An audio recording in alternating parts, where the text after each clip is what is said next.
하나님의 말씀은 창세기 13장 9절입니다. 내 앞에 온 땅이 있지 아니하냐.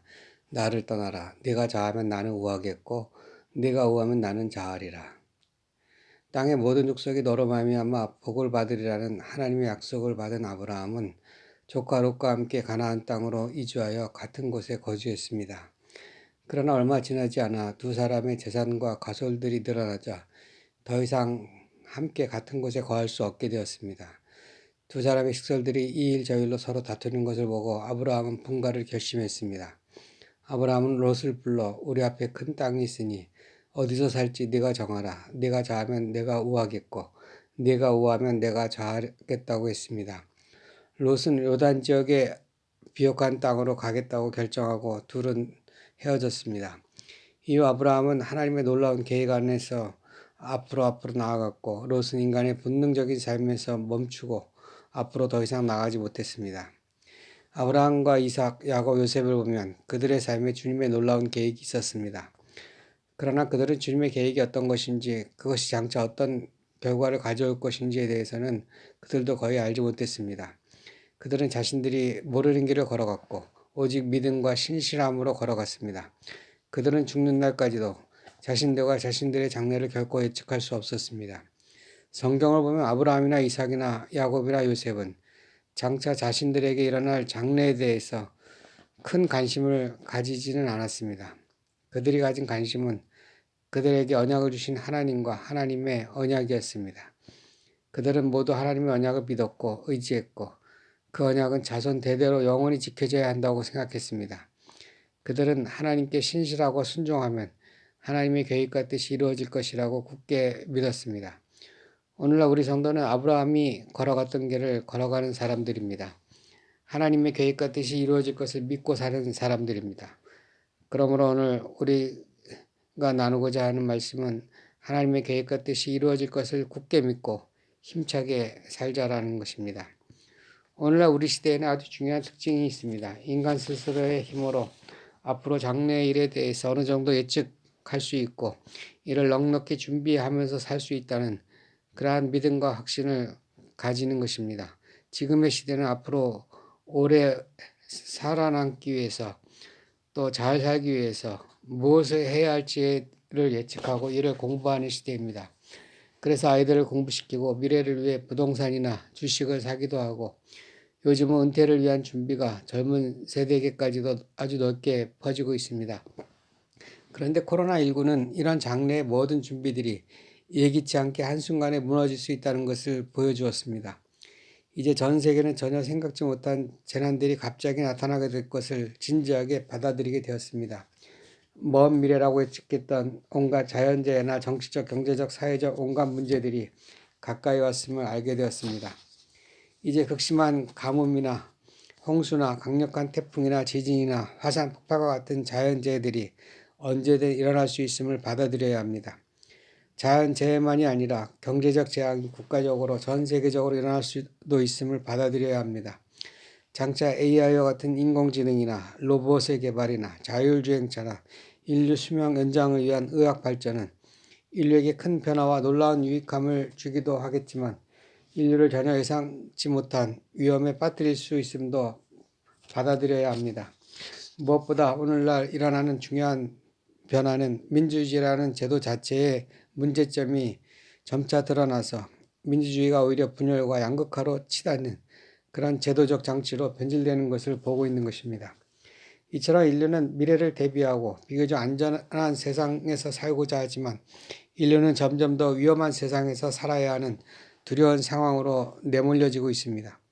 이러한 사실들은 우리 세대가 미래를 예측하고 이를 준비하는 일들이 결코 미래의 안전을 지켜주지 못한다는 것을 분명히 보여주고 있습니다.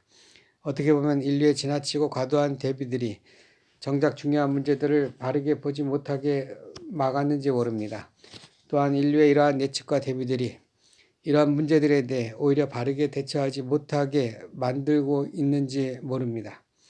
인류에게 장래의 계획이란 무엇일까요? 인류의 장래의 계획은 무엇을 목적으로 하는 것일까요?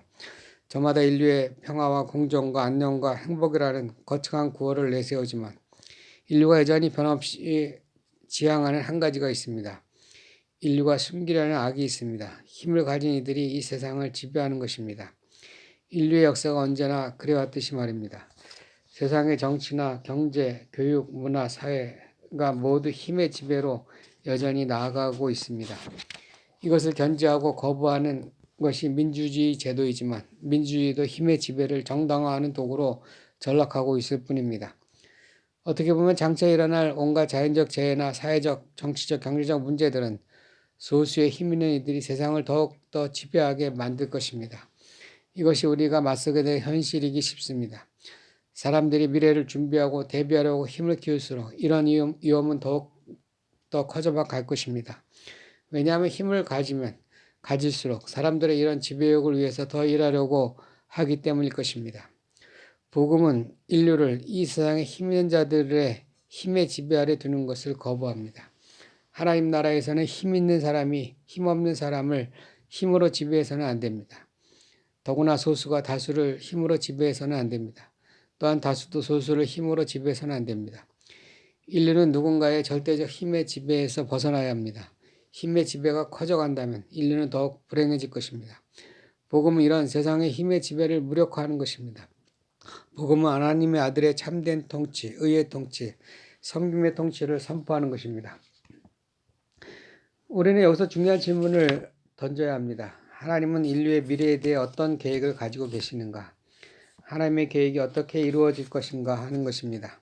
많은 그리스도인들이 요한계시록이 인류 멸망이나 종말에 대한 이야기라고 생각합니다. 그러나 요한계시록은 하나님의 의의 승리, 하나님의 어린 양의 영광된 승리를 말하고자 하는 것입니다. 여러분, 이 승리는 모든 이들이 섬기는 사람이 되는 것이요, 동등한 형제가 되는 것이요, 서로 자유로워지는 것이요, 서로 연합하고 하나 되는 것입니다. 성경이 말하는 마지막 때 일어나는 일은 의의 최후의 승리와 악의 세력에 대한 영원한 하나님의 심판입니다. 의의 승리는 예수 그리스도의 의로운 통치를 말합니다.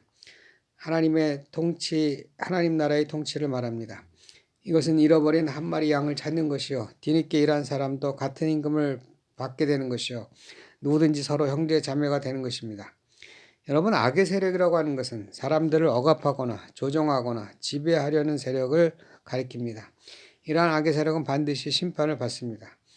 모든 전쟁이나 다툼은 힘의 대결입니다. 사람에게는 누구든지 자신이 알든 모르든 힘을 가지고 있기에 싸우는 것입니다. 인류의 전쟁의 본질은 상대를 자기 뜻대로 지배하려는 것입니다. 악한 원수들은 예수님에 대해서도 자기들 뜻대로 조종하려고 들었습니다. 그러나 예수님은 그들의 모든 유혹과 조종과 억압과 협박을 거부하셨습니다. 우리는 여기서 왜 예수님은 하나님의 아들이고 하늘의 군대를 동원하실 수 있는 분이신데, 즉 가장 강한 힘을 가지신 분이신데 십자가에서 무기력하게 죽었을까 하는 질문을 던져야 합니다. 예수님의 십자가의 죽음은 처참한 죽음이요, 무기력한 죽음이요, 어리석은 죽음이었습니다.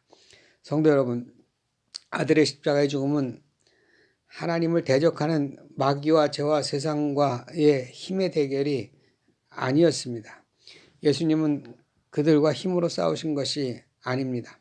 성도 여러분, 마귀와 죄와 세상은 예수님께서 십자가에서 죽음을 맞기 전부터 이미 아들에게 패배했고 이미 그 발 아래에 있었습니다. 그들은 이미 주님의 권능 아래 있었습니다. 아들의 십자가의 죽음은 하나님의 뜻에 오직 순종하신 것이었습니다. 아들은 아버지의 뜻을 따라 인류를 위해 대신 사형 선고를 받으셨고 대신 저주와 죽음과 심판을 당했습니다. 아들의 죽음은 인류를 구원하기 위한 대속이었습니다. 하나님과 인류로 화해하도록 만들기 위한 희생양의 죽음이었습니다. 아들의 십자가는 아버지의 공의와 아버지의 사랑의 승리를 말하는 것입니다. 아들은 힘으로 승리한 것이 아니라 순종과 희생으로 승리한 것입니다. 하나님은 아들을 높이셔서 아들의 승리를 영광되고 영원한 승리로 높이신 것입니다. 이것이 하나님의 의입니다. 오늘날 예수님을 믿고 구원 얻은 성도들은 승리자입니다. 그러나 악한 원수들은 성도들을 여전히 공격하고 뒤흔듭니다. 그들은 인류를 공격하고 인류를 사로잡고자 합니다. 승리한 성도들은 이러한 어둠과 악한 세력과 맞서야 합니다.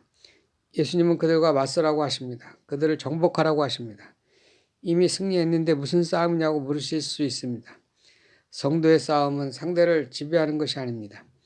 성도의 싸움은 자기 자신을 지키는 것이고 동시에 다른 형제들을 붙들어주는 것입니다. 세상의 악한 권세와 어둠의 권세들과 맞서서 겁먹지 않고 맞서서 똑바로 그들을 주시하고 그들의 심판을 믿고 바라보는 것입니다. 여러분, 주님이 십자가에 달리기 전 겟세마네 동산에서 사단이 죽게 다가와서 십자가의 죽음이 실패로 끝날 것이라고 주님을 뒤흔들었습니다. 이때 제자들은 잠이 들었습니다. 주님은 제자들을 깨어서 끝까지 나를 지켜보라고 했습니다. 깨어있는 것은 주님의 절규와 간구와 간절함을 보는 것입니다. 사단에게 맞서는 것과 그리고 주님이 견고하게 서 있는 것을 보는 것입니다. 주님의 굳건함을 보는 것입니다. 주님의 믿음과 순종을 보는 것입니다. 사도 바울은 성도의 싸움은 이 세상 사람들과의 싸움이 아니라 어둠과 흑암과 악한 권세와의 싸움이라고 했습니다. 성도의 싸움은 우리 인간의 힘으로는 절대 맞설 수 없고 이길 수 없는 악한 어둠의 권세와의 싸움입니다. 성도의 최고의 싸움은 그들과 맞서되 그들을 똑바로 바라보면서 그들에게 일어나는 하나님의 심판을 믿고 그것을 바라보는 것이 성도의 싸움입니다. 성도는 심판하시는 하나님을 바라봅니다. 성도의 싸움은 악의 조종과 지배와 협박을 단호히 거부하는 것입니다. 그들과 맞서 서 있는 것입니다. 그들의 멸망을 지켜보는 것입니다. 만일 예수님의 제자들이 깨어 있었다면 그들은 담대히 믿음으로 기도로 끝까지 주님의 십자가와 부활을 보았을 것입니다. 그들은 도망가거나 흩어지지 않고 그 자리에 서 있었을 것입니다. 성도는 모든 일에 하나님의 역사가 있음을 믿습니다. 실패에도 환난에도 고통에도 여러 가지 예기치 않은 문제에도 하나님의 계획이 있음을 믿는 것입니다. 세상이 어떻게 변하고 어떻게 흔들리든 아들의 승리를 믿는 것입니다.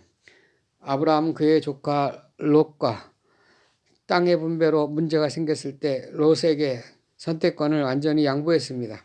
이것은 나는 하나님의 선택을 따르겠다는 아브라함의 표현이었습니다. 이 세상에서 성도는 이익을 추구하지 않습니다. 성도는 다른 이들의 이익을 시기하거나 미워하지도 않습니다. 성도는 다른 이들을 지배하지 않는 사람들입니다. 아브라함은 가나안 땅의 지배자가 되려 하지 않았습니다. 그는 오직 아버지 하나님께 순종하고자 했습니다. 당장은 모든 것이 손해로 보였지만 하나님의 계획은 롯이 아닌 아브라함에게 있었습니다. 우리 신앙인은 세상의 지배자가 되는 것이 아닙니다. 우리 신앙인은 하나님의 뜻에 순종하는 것입니다. 아들과 연합하는 것입니다. 아들과 함께할 때에만 승리를 얻는 것입니다. 하나님의 모든 계획은 아들 안에서 이루어졌습니다. 우리는 늘 하나님께 맡겨야 합니다. 늘 아들에게 맡겨야 합니다. 이것이 우리의 승리요 하나님의 뜻입니다. 승리하시기를 주의 이름으로 축원합니다. 아멘.